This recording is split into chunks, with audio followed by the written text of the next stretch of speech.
Mesdames, Messieurs, bonjour. C'est toujours un plaisir de vous retrouver. Le sommaire de ce journal. La recherche scientifique est un vecteur de progrès socio-économique. Quels sont les impacts des recherches universitaires sur le développement du Bénin? On en parle.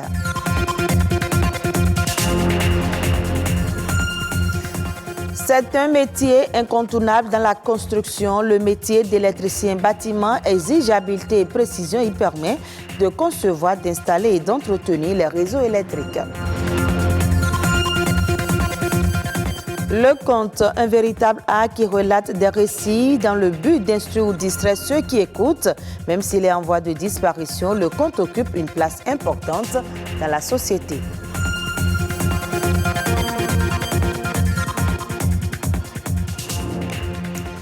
Et nous démarrons ce journal par la recherche scientifique dans les universités publiques nationales. La recherche scientifique ou universitaire est aujourd'hui acceptée comme un vecteur stratégique à l'origine de progrès socio-économiques.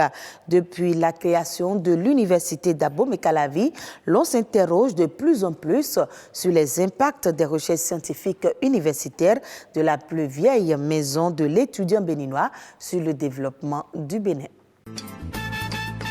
Tant d'années se sont écoulées depuis 1970. Des dizaines de milliers d'étudiants formés ainsi que des enseignants chevronnés sont sortis de cette prestigieuse université. Un demi-siècle de formation, de recherche, mais aussi d'innovation au service du développement du Bénin. Vous avez beaucoup de départements qui ont été créés, de nouvelles facultés qui ont été créées, de nouvelles écoles professionnelles qui ont été créées. Et au même moment, il y a eu beaucoup de laboratoires qui ont accompagné ces écoles-là. Et au sein de ces laboratoires, beaucoup de choses se font en matière de recherche à l'université.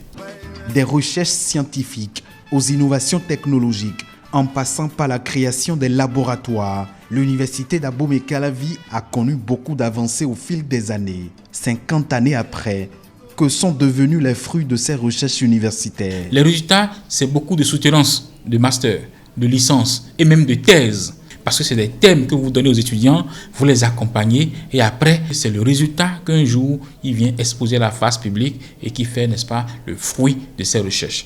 50 ans sont passés, mais je peux vous dire beaucoup de choses ont été faites. Par exemple, sur le plan agronomique. On a travaillé sur le baume de la noix de cajou, qui est un produit vraiment très très utile et essentiel et que nous exportons régulièrement chaque année pratiquement vers les pays asiatiques. Ça, c'est certains jeunes qui ont travaillé avec moi et sur le compost.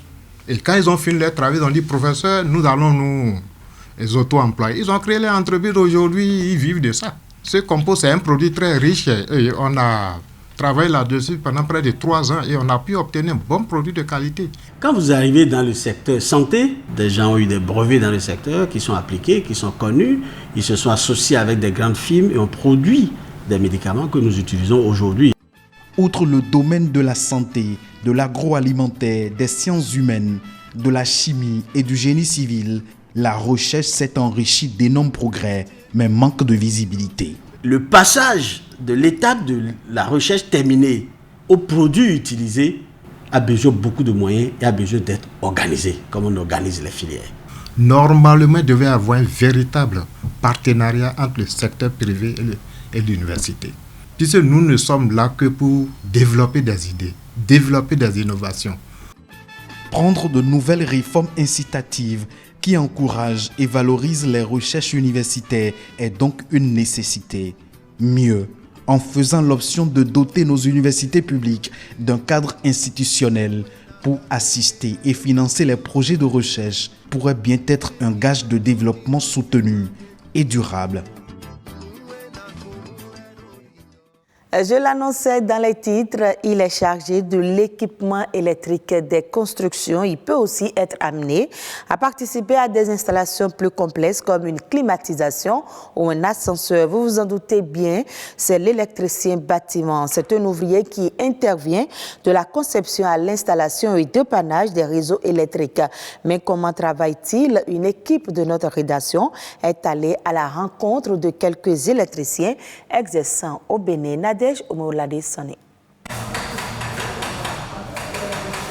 Il démarre la construction du bâtiment presque au même moment que tous les autres corps de métier, mais son travail se poursuit même après la remise des clés aux propriétaires des lieux. Depuis la mise en terre, l'électricien opère pour protéger les personnes, mais aussi les équipements contre les chocs électriques et la foudre. De commun accord avec les autres professionnels du secteur, il installe les canalisations, les câbles et met en place les différents appareillages. Le plan est la boussole qui oriente l'électricien pour l'emplacement des installations. Si le technicien met que le climatiseur doit rester là, et toi tu vois un signe sur le plan, tu ne sais pas que c'est climatiseur en train de signaler, tu ne peux pas le faire. Donc tu peux ne pas beaucoup étudier, mais tu dois, si tu es dans un domaine, tu dois savoir les b.a.-ba. Il faut étudier le plan. En tant qu'électricien, il y a le technicien qui est chargé de faire le plan.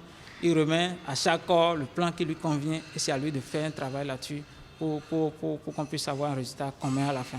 L'électricien bâtiment travaille au quotidien dans le respect des normes et de la sécurité. Rien ne se fait au hasard dans ce métier et le choix des couleurs correspond à un code. Si c'est le climatiseur, tu sais que c'est tel fil et on prévoit tout avant que les équipements ne viennent. Et aussi, on a le code des couleurs. Si moi je finis de travailler ici, un autre électricien vient ici, il doit faire quelques minutes pour se retrouver. Parce qu'on a notre langage, s'il voit telle couleur, il doit savoir que ceci, ça représente telle chose. Il y a la section de fil, il y a le code des couleurs au niveau des fils. Romain exerce ce métier depuis l'âge de 11 ans. 26 ans après, sa passion est la même. Une passion suscitée par son géniteur, maître maçon, qui lui a transmis les rudiments dès son jeune âge. Bien que n'ayant pas fait de grandes études dans le domaine, il jouit pleinement de cette profession. Lorsque j'étais petit, en classe de C2, quand je vois il y a un peu de l'ombre quelque part, si je prends 2 piles et je branche avec une ampoule, ça s'allume. C'est de là que je me suis impressionné de faire l'électricité. Comment j'ai commencé et jusqu'aujourd'hui, je sais comment je suis. C'est avec ça que je nourris mes petites familles. Le métier d'électricien bâtiment n'est pas sans risque pour ceux qui l'exercent. Parfois, de mauvaises expériences occasionnant des dommages matériels font partie de leur quotidien. Mais pour ces passionnés, il faut aimer le métier, être précis et méthodique dans le travail pour contourner les risques. Parlons maintenant culture, jadis utilisée par nos aïeux pour se divertir tout en éduquant. Le conte est petit à petit en train de disparaître. Pourtant, nul n'ignore son importance. Boris Agossadou, ingénieur culturel, revient ici sur le rôle et la place des arts de l'oralité au sein de la société. Les arts oratoires, c'est tout ce qui est en rapport au récit, à la voix. C'est l'art de communiquer, de transmettre, n'est-ce pas, une conviction, une idée, à travers la voix, à travers les gestes, à travers les émotions.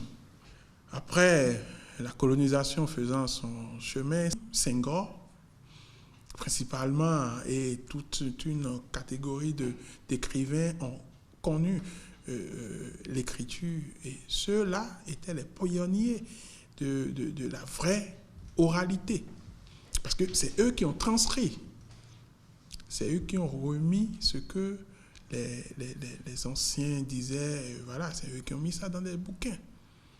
Le rôle de l'art oratoire, c'est comme tout art, c'est de changer des comportements, n'est-ce pas, de décider, de permettre, n'est-ce pas, à ceux qui peuvent décider de décider, c'est de développer. C'est de changer, n'est-ce pas, des méthodes de vie, des comportements de vie, d'adopter des bonnes pratiques. Ils ont toujours à la fin ou au début une leçon de morale. Une leçon de morale. Et quand vous écoutez vous suivez cette leçon, alors là, vous changez. Au moins, vous vous rappelez qu'il y a telle chose qui a été dite à un moment donné par tel orateur, le conteur, il peut, sur des faits de société, peut se décider, n'est-ce pas, de parler, par exemple, de ceux qui brûlent le feu, ou ceux qui ne s'arrêtent pas au feu, voilà, vous comprenez, ceux qui urinent en pleine rue, vous voyez, ceux qui, voilà. Donc, forcément, ceux qui s'y intéressent et s'y collent changent. Au Cameroun, la crise anglophone plombe le PIB de 421 milliards de francs CFA entre 2017 et 2020. Ces révélations sont publiées par Investi au Cameroun. Le secteur le plus paralysé est le secteur agricole, notamment le riz paddy, l'huile de palme brute. La production a chuté de près de 90%.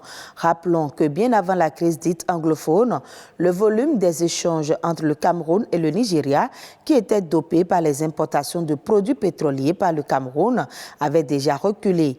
Le Nigeria demeure toutefois dans le top 3 des principaux fournisseurs du Cameroun, dans un classement qui est dominé par la Chine.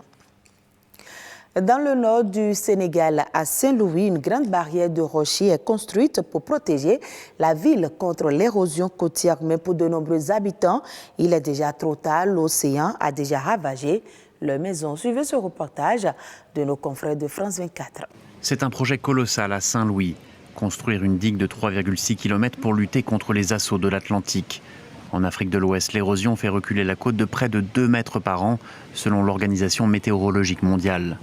Commencé en 2019, ce projet devrait être terminé avant la fin de l'année. Depuis plusieurs années, les habitants de cette zone de la langue de Barbarie sont confrontés à une seule difficulté, l'avancée de la mer. Mais depuis que ce projet a débuté, nous sommes devenus optimistes. Mais pour certains habitants, il est trop tard. L'Atlantique a déjà ravagé leur maison. Ce projet de construction d'une digue est venu trop tard. Ça ne sert à rien de jouer les médecins après la mort. Ils ont attendu que des millions d'euros soient engloutis par la mer pour venir aujourd'hui mettre ces pierres. Des centaines d'habitants ont été relogés dans ces bungalows en matière synthétique où ils disent souffrir énormément de la chaleur. Certains activistes redoutent que cette digue et ce relogement visent en réalité à construire une route, car au large, un champ de gaz va être exploité par des entreprises occidentales. D'autres notent que de toute façon, la digue n'est qu'une solution temporaire, puisque sa durée de vie est d'environ 40 ans.